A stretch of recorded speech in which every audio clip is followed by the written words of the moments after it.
జరిగింది. దాని మీద వెంటనే మనమే ఇప్పటికే మన దగ్గర చదివి పిల్లలే బడుగు బలహీన వర్గాల పిల్లలు చదువుతూ ఉన్నారు.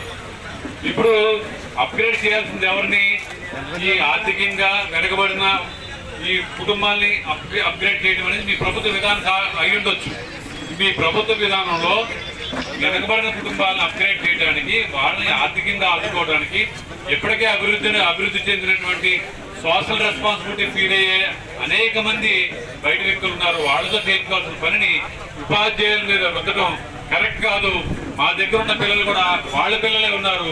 వాళ్ళకి మెరుగైన విద్యను అందిస్తే, వాళ్ళ కాళ్ళ మీద వాళ్ళు నిలబడితే రేపొద్దున 10 మందిని దత్తత తీసుకునే స్థాయికి పిల్లల మీద తయారు చేసే వాళ్ళం మాత్రమే ఆ విధంగా చేస్తాం తప్ప వీళ్ళని ఈ రోజు రోడ్డు మీద పడేసేసి మేము మిమ్మల్ని ఉద్రేస్తామని బయలుదేరితే ఈ పిల్లల్ని ఇంకొకరు దత్తత తీసుకునే పరిస్థితి వెళ్ళిపోతుంది. కాబట్టి ఈ విధానాన్ని మీరు మానుకోవాలని చెప్పి మీరు చెప్పడం జరిగింది. దానికి అనుగుణంగానే